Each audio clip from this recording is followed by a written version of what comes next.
Baik, terima kasih atas kesempatan yang diberikan kepada kami dari kelompok 5, di mana pada kesempatan ini kami akan mempresentasikan proposal penelitian kami, yaitu judul proposal kami adalah pengaruh komunikasi penggunaan WhatsApp Group terhadap kinerja karyawan.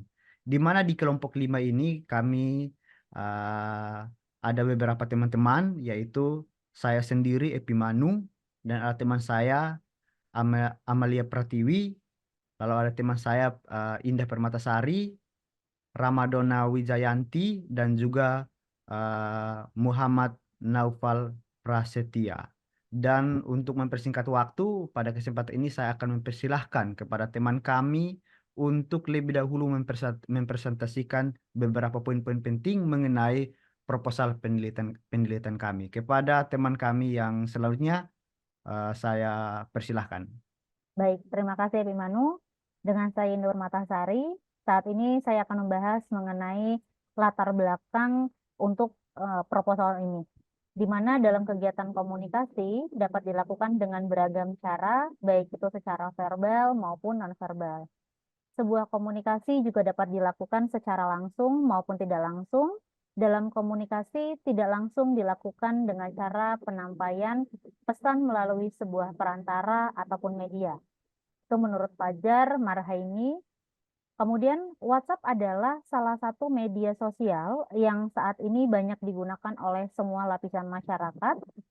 Pengguna WhatsApp biasanya dilakukan untuk bersosialisasi dalam menyampaikan pesan, baik itu secara individu maupun secara kelompok. Penelitian sebelumnya yang dilakukan oleh Arifin di tahun 2015 mengungkapkan bahwa WhatsApp memang dapat memberikan kemudahan dalam kegiatan komunikasi, namun juga dapat merubah perilaku seseorang menjadi tertutup. Perilaku tertutup tersebut merupakan sikap yang dapat mempengaruhi hubungan setiap orang. Dalam hal ini, dampak dari karyawan dalam menggunakan media WhatsApp tersebut. Terkait dengan dampak yang timbul tersebut, penelitian kali ini menganggali sejauh mana penggunaan WhatsApp Group memiliki pengaruh pada kinerja karyawan. Perumusan masalah. Berdasarkan latar belakang di atas, maka penulis mengambil beberapa rumusan masalah, diantaranya adalah yang pertama, apakah komunikasi WhatsApp Group berpengaruh pada kinerja karyawan? Yang kedua, bagaimana cara menghindari dampak yang baik atau yang bisa mempengaruhi kinerja karyawan? Selanjutnya bisa dilanjutkan oleh rekan kami, Amalia. Baik, terima kasih Kak Indah. Selanjutnya saya akan membahas mengenai tujuan penelitian. Adapun tujuan dari penelitian kali ini adalah untuk mengetahui apakah sebuah komunikasi WhatsApp Group dapat mempengaruhi kinerja seorang karyawan dan apakah apa saja yang dapat dihindari dalam komunikasi grup yang akan berpengaruh pada kinerja karyawan. Setelah itu, apa saja manfaat dari penelitian? Adapun manfaat dari penelitian yang dilakukan adalah untuk meminimalisir masalah komunikasi dalam suatu kelompok kerja seperti mengetahui dampak yang terjadi dan bagaimana cara mengetahui dampak tersebut. Selanjutnya, membahas bab 2 yaitu tinjauan pustaka. WhatsApp adalah sebuah media sosial yang berbentuk aplikasi chatting yang dapat digunakan pada smartphone, di mana aplikasi ini adalah aplikasi pesan instan yang difungsikan untuk mengirim pesan dan menerima pesan tanpa dikenakan biaya tambahan seperti SMS dan telepon. Hal ini karena WhatsApp menggunakan paket internet yang digunakan dengan aplikasi chatting lainnya. Jaringan internet yang digunakan dalam aplikasi ini yaitu koneksi jaringan seluler atau Wi-Fi. Fitur-fitur yang dapat digunakan dalam aplikasi ini adalah personal atau grup chat. Penggunaan aplikasi ini juga diminati karena ketepatan waktu dan efektivitas biaya. Niti Susanto pada tahun 2012 dalam penelitiannya menjelaskan bahwa terdapat beberapa faktor yang bisa mempengaruhi seseorang dalam menggunakan aplikasi ini. Di antaranya adalah yang pertama, mengetahui karakteristik. Pengetahuan yang dimaksud di sini adalah segala tentang WhatsApp dan kemampuan bagaimana cara mendownload dan menggunakan, serta biaya yang digunakan dalam mengaksesnya. Yang kedua yaitu manfaatnya. Di sini pengguna dapat mengetahui dengan jelas bagaimana manfaat dalam menggunakan aplikasi ini dalam menunjang aktivitas sehari-hari. Yang ketiga yaitu pengguna Pengguna di sini lebih berpengaruh kepada segi waktu di mana beberapa seseorang dapat mengakses WhatsApp saat tersambung dengan koneksi internet serta tujuan pengguna WhatsApp tersebut. Baik, selanjutnya saya akan serahkan kepada Kak Dona. Baik, terima kasih Kak Amel. Berikutnya saya akan membacakan tentang keterkaitan antar variabel. Untuk mendukung analisis dalam penelitian ini digunakan sebuah konsep efektivitas WhatsApp dan teori hubungan dialektika relasional, di mana WhatsApp dapat efektif digunakan apabila penggunanya dapat mengetahui setiap fitur dan manfaat yang dapat diperoleh oleh pengguna yang selaras dengan tujuan yang diharapkan. Sehingga untuk mengukur efektivitas penggunaan WhatsApp Group, dapat dilihat dari dimensi pengetahuan, penggunaan, dan manfaat, menurut A. Anjani et al. Pada tahun 2018. Selanjutnya, pada kerangka penelitian. Penelitian ini dilakukan untuk mengukur pengaruh antara dua variabel X, yaitu penggunaan WhatsApp Group, dan variabel Y, pengaruh penggunaan WhatsApp Group terhadap kinerja karyawan, dengan menggunakan populasi dan sampel sebagai data primer. Maka pendekatan yang cocok untuk penelitian ini adalah pendekatan kuantitatif, sehingga kerangka penelitian ini masuk pada jenis positivistik. Baik, selanjutnya pada bagian hipotesis, dalam penyusunan hipotesis penelitian penulis melakukan beberapa tahap, yaitu A. Merumuskan masalah. Dalam penelitian kali ini, hal pertama yang dilakukan dalam penelitian adalah ingin mengetahui pengaruh penggunaan komunikasi WhatsApp Group pada kinerja karyawan. Selanjutnya, pada metode pengumpulan data, langkah selanjutnya adalah penulis mengumpulkan data dengan membuat kuesioner yang berisi tentang pertanyaan atas indikator dari masing-masing variabel dan diisi oleh responden yang merupakan karyawan yang bekerja di berbagai perusahaan yang tergabung dalam WhatsApp Group. Baik, selanjutnya saya serahkan kepada Kak Noval untuk dibacakan. Terima kasih.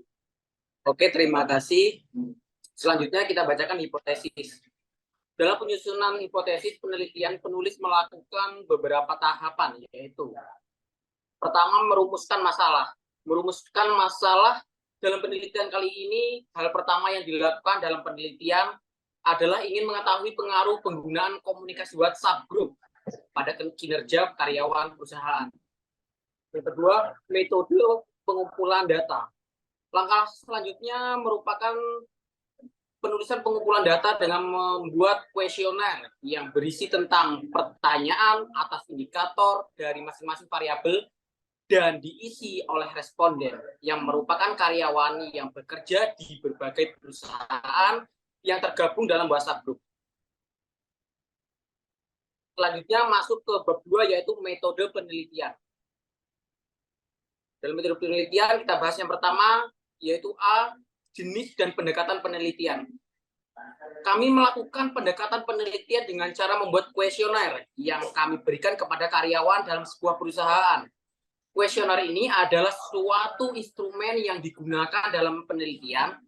Kuesioner ini dipakai untuk mengumpulkan data dengan memberikan sejumlah pertanyaan atau pertanyaan tertulis. Kami mengirimkan kuesioner terhadap 30 karyawan yang bekerja di perusahaan tersebut guna menerima jawaban yang efektif dalam penggunaan WhatsApp dalam kinerja mereka di sebuah perusahaan. Baik, kita lanjutkan lagi kepada Bung Epi.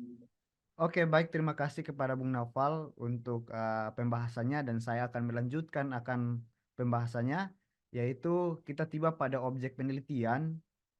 Sebelumnya kita harus melihat dalam Kamus Bahasa Indonesia, objek merupakan hal atau perkara atau orang yang menjadi pokok pembicaraan. Pada sebuah penelitian, terlebih dahulu seorang peneliti akan menentukan suatu hal sebagai pokok pembicaraan yang menjadi inti dari proses penelitian yang dilakukan. Hal tersebut adalah objek penelitian. Nah, objek penelitian diartikan sebagai suatu hal yang merupakan bagian dari inti problematika pada suatu penelitian. Sehingga ada beberapa unsur yang kami gunakan diantaranya, yaitu ada identifikasi objek penelitian, alasan pemilihan objek penelitian, dan batasan objek penelitian. Lalu Berikutnya kami tiba pada data penelitian. Nah, di dalam data penelitian kami mengumpulkan informasi atau fakta yang dikumpulkan lalu dianalisis dalam rangka pemahaman suatu fenomena, lalu akan menjawab pertanyaan dalam penelitian atau menguji hipotesis. Data ini dapat berupa angka, teks, gambar, atau suara, atau kombinasi dari beberapa jenis informasi tersebut. Penelitian biasanya melibatkan pengumpulan data dari berbagai sumber seperti survei, observasi, eksperimen, wawancara, atau beberapa analisis dari dokumen. Lalu berikutnya kami melakukan definisi operasional. Nah, di definisi operasional ini kami menerapkan konsep yang bersifat abstrak guna memudahkan pengukuran suatu variabel. Operasional juga dapat diartikan sebagai suatu pedoman dalam melakukan kegiatan atau pekerjaan penelitian. Nah, dalam definisi operasional menjelaskan cara tertentu yang digunakan untuk meneliti dan mengoperasikan konstruk sehingga memungkinkan bagi peneliti yang lain untuk melakukan replikasi pengukuran dengan cara yang sama atau mengembangkan cara pengukuran kontras yang lebih baik. Lalu kami menerapkan metode analisis data di mana kami menggunakan SPSS, yaitu suatu program komputer statistik yang mampu memproses data statistik secara tepat dan cepat menjadi bagian output yang dikehendaki para pengambil keputusan. Nah, biasa analis data yang kami gunakan adalah pengolahan data yang diperoleh dengan menggunakan rumus atau dengan aturan-aturan yang sesuai dengan pendekatan dari penelitian. Nah, mungkin ini yang bisa kami jelaskan dari penelitian kami. Kami harap ini akan menjadi satu hal yang baik dan akan diterapkan dalam penelitian selanjutnya, sehingga ini akan menjadi salah satu aspek besar untuk bagaimana orang melihat dan membaca setiap problem yang ada dan mengambil kesimpulan sehingga perusahaan yang dimiliki akan menjadi perusahaan yang lebih baik dalam menilai karyawan-karyawannya. Baik, demikian presentasi dari kelompok kami. Selebihnya kami mohon maaf apabila ada kesalahan dan kita akan berjumpa di diskusi-diskusi presentasi lainnya. Terima kasih.